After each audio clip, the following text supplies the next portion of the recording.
Well, morning everybody. For a reference point is 8:30 again, Sunday morning, and surprise, surprise, it's a cold rain again on a Sunday morning. And we're about to have our second fireside chat with Dr. Bill Kremer because he's had his second shot, and we got reports from other club members. I'll fill you in on their Moderna shots and what's going on with them on that. So we got Bill on the phone. Morning, Bill. Good morning, Alan. Good morning. Hope everyone is well out there. Well, I hope so too. Yeah. So far, so good. You good? Yes. Yes, I am. Oh, that's great. Well, yes, I did receive my second Pfizer vaccine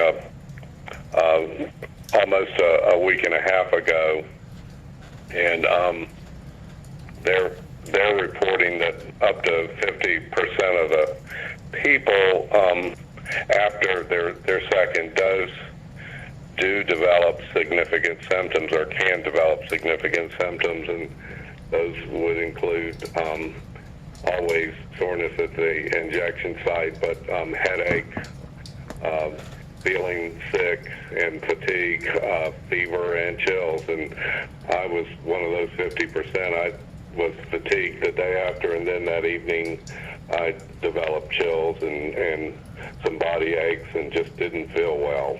And anyway, I woke up Friday morning, and my injection was on Wednesday, and I woke up Friday morning, felt fine.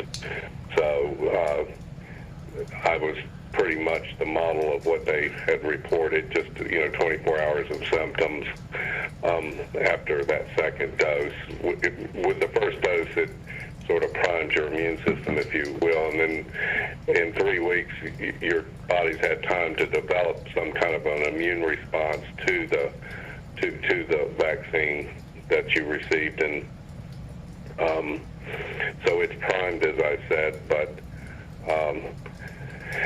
the second dose is there to give you hopefully long-lasting immunity, and that as far as to the extent of the long-lasting immunity, that time will tell. They'll continue to follow me as a participant in the Pfizer study on a weekly basis. I have a diary that I fill out asking about symptoms of COVID, like any symptoms of having COVID, which is essentially symptoms of having the cold or a flu. And so I'll be followed weekly for 2 years. So with this, the data that they collect from that and their other 44,000 participants, they'll be able to have a better idea of just how long the immunity lasts from their vaccine. There's exciting news that I'd like to talk about. There are a couple other vaccine prospects on the horizon. Yeah, I've been hearing about that, so I'd love to know more. Seeing that Johnson & Johnson and stuff popping up now. Yeah, great. And then Johnson & Johnson's vaccine, and then Novavax is another possibility out there. And Johnson & Johnson's vaccine may be out, within the next month or so. They will apply for emergency use, just like Moderna and Pfizer had applied. And one thing I'd like to address is it's looking like the Johnson & Johnson vaccine isn't quite as effective as the Moderna and Pfizer vaccines, but I think it's still a worthwhile vaccine. Its effectiveness is down in the 80s, and and then of course with Pfizer and Moderna, they're 95 and 94% effective, respectively, as far as what the companies reported. But anyway, I think the Johnson & Johnson vaccine is still worthwhile because it, along with the Moderna and the Pfizer product, are pretty effective as far as preventing severe disease, the type of illness that might require hospitalization or worse. And so the key to controlling the pandemic is to get as many people vaccinated as possible. We're hearing about these more aggressive strains that are developing with COVID, and the only way that those strains can develop is if people keep getting infected. So the idea is that if we can immunize as many people as possible, as quickly as possible, that will help prevent the ongoing spread of the illness. And so that's the rationale behind that. But Novadex is another one that's coming out soon, and its effectiveness is higher. It's up into the upper 80s. So the point of what I'm trying to make here is we really can't be choosy as to which vaccines we get. We ought to get the first one that becomes available for us, would be my advice. And that seems to be the advice of some of the folks who are higher up in the medical establishment as well. But I would certainly go, the bottom line is I would certainly go with the vaccine that's available to me. And as you can imagine, unfortunately, the rollout, the initial rollout of the vaccine has been chaotic, and unfortunately, I'm not surprised. And there are a lot of factors that go into that. And the Pfizer product, as people I think are generally aware, requires special storage conditions, and the Moderna vaccine as well. And but we can get through this. I think that the local medical establishment, if you will, are getting more organized, and vaccines should be widely available to the greater than 65-year-old age group, and soon. And then, the question is, when is it going to become available to the younger folks? And we're hopeful by the end of the spring or early summer. Now the other two new ones come out. They're not Sub-Zero, and neither was Moderna, but they're maybe even less a temperature thing. They were talking about maybe being able to do this at drugstores and in schools and stuff to start on the young, because it didn't take such a frozen facility. Is that true? Yeah, the thought now is that the Johnson & Johnson product is going to have more of a global impact, because it just doesn't have, it's a one-dose vaccine, and it doesn't have the stringent requirements that for example, the Pfizer product has to be stored at minus 70 degrees, and that would take a special refrigerator to go that low. And so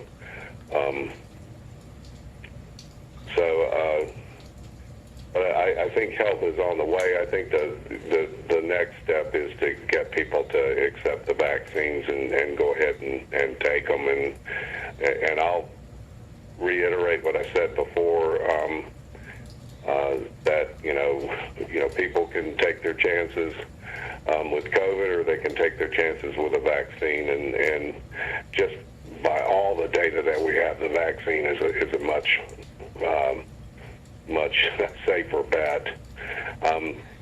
Having said that, to give you some reassurance now, I've had several patients with COVID, and several patients who are older, and several of these patients have, multiple risk factors you hear about. And, fortunately, knock on wood, if you will, that a lot of my patients have just sort of been getting through it and at home. Oh, that's great news. That's great news. Yeah. Our other club member up in Maryland, Devin. Devin had his first one. He called me yesterday up from Maryland, D.C., because he's military. and he had his first one that was Pfizer, and he said when he gets the second one, he said they told him that it was going to be 2 weeks after the second one before the immunity really starts kicking in. Is that a fact?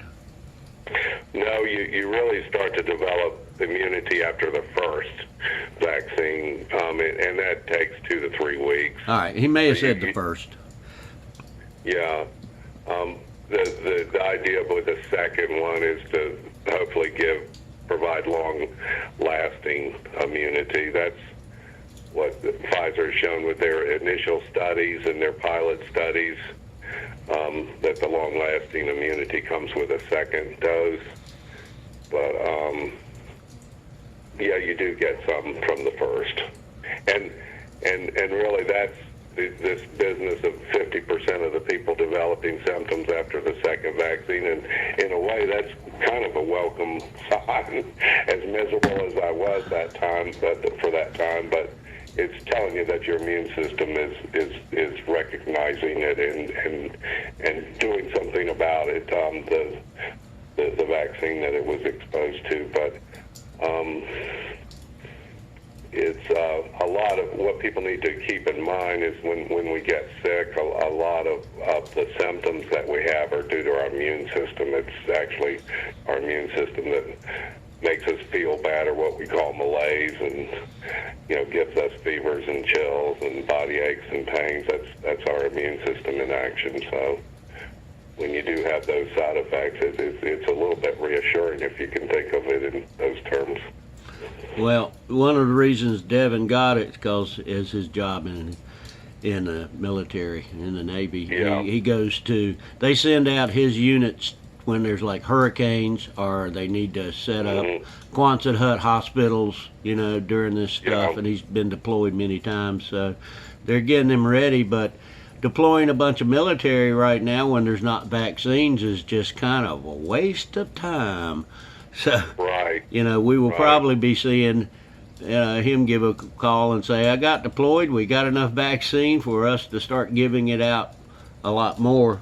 It's funny, when I got my approval email I was telling you earlier, it says contact my physician on where to go get it. So I laughed because I know, and you don't know where to go to get this, and it's like this state runs this. Yeah, I know. It reminds me of the scarecrow in the Wizard of Oz when Dorothy asked him which way to go, and one arm went one way and the other arm went the other way. Yeah. So you'll be contacted as your group comes by. Keep an eye on the news and places to go call and sign up. Yeah. When they do open up, I know they just get overloaded immediately. But there's more coming, and I know that we're supposed to get some real soon here for those who got their appointments canceled. And speaking of cancellations, we've got a lot of things here. I'll put this in the newsletter, but the Gathering decided to cancel yesterday, so there won't be no Gathering this year at Shelton Vineyards for everybody. Sorry, but it's too dangerous with our group. So now it's April 22nd and 24th, 2022. With the variants of the new strains that make it easier to catch it than the original COVID, it makes it too difficult to put a group together and be safe. Is there any information we know about the variant strains that we're getting now? Has anything seen plus or minus on effectiveness yet? Yep. I mean, from the little that I've read on it is Pfizer's maintaining its effectiveness against the current variant strains, and Moderna to a slightly lesser extent. The new one that Johnson & Johnson is putting out is the one that's least effective against the variant strains. But I think what we all have to keep in mind is that Johnson and Johnson and Moderna had an advantage in that, when they were developed and, all their clinical trials were before these variant strains arrived. So but once again, what's important is to get as many people vaccinated with whatever vaccine is available for any given person to prevent the spread of the illness. And if it's not spreading, it won't have a chance to mutate is the thinking behind that. Yeah, the best way I can put it is like writing a book from scratch out of your head. You can't write the ending until you write some chapters. So we've got to create data to find out what's going on. I'll have an attachment with this a letter from our Bob Simmons, who's doing our East Coast, and right now he said he's not putting out any scheduling, about getting together for little drives, stay inside in this nice winter, and we'll see how this goes. So you holding up all right? Yeah, and what do we hear from club members, Alan? Oh, thanks. Yeah, Paul Boone reported that he got the Moderna through the VA. Yeah. And he wanted to report that they really had their act together.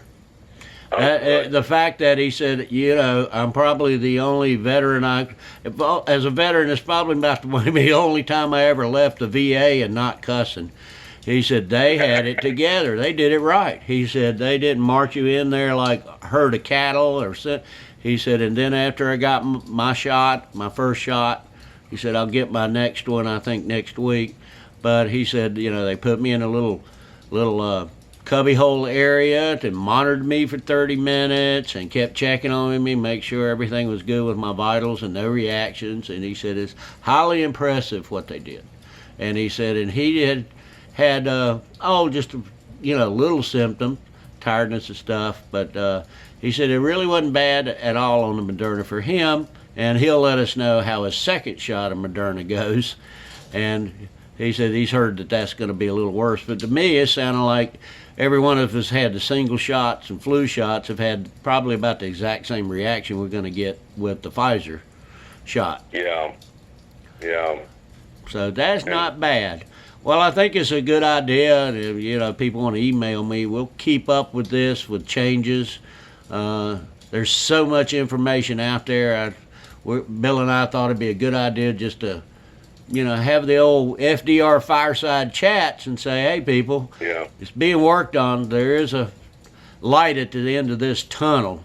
But the facts are you may just have to hang on through this summer to see enough vaccinated to make it work out right. Right. Well, your boy's doing good. Yes, sir. How about yours? Yeah, don't get to see him, but everybody's good. Everybody's good. So all is right. So I don't have any more of that. You enjoy this beautiful weather we're having. It snowed last night. It's rainy and cold. I can't get the cats out of here. They open the door and the cats go, no. I'm not going out in that. So have a good one, and I guess I'm seeing you in about a week. Got it on the calendar. Yeah, Alan. Yeah. We'll have our own private fireside chat. Yeah, that sounds good. Well, Bill, you enjoy your Sunday off, buddy. All right, man. I'll talk to you later. Talk to you later, buddy. All right, so that's what we have 2 weeks later right now. Let's get this over here. Wow, I just went away. All right. There's going to be some attachments to this. Bottom line, we're making progress, but like Bill said in our first video, we're trying to put out a forest fire with a garden hose, and we ran out of water. So now everybody's trying to pump more water into that tanker. So we'll see how that goes. And y'all stay safe, and I'll let you know what's going on. There'll be, again, attachment here that has Gary's address if you haven't renewed, and phone number, and my contact. If you have any questions that you say, hey, I would like you to ask Bill this question, my email address, both of them are down there. You can email me that, and I'll be glad to ask Bill for you, see what he knows on this. So y'all enjoy this beautiful day, and we do have a Super Bowl next week to look forward to, so yeehaw. All right, stay warm, stay inside, stay safe. Keep working on those cars, because you still, when it gets nice, you still cannot catch COVID with the top down to a 55 miles an hour, and we're maybe 4-6 weeks out from getting out and blasting around. All right, talk to you later. Take care.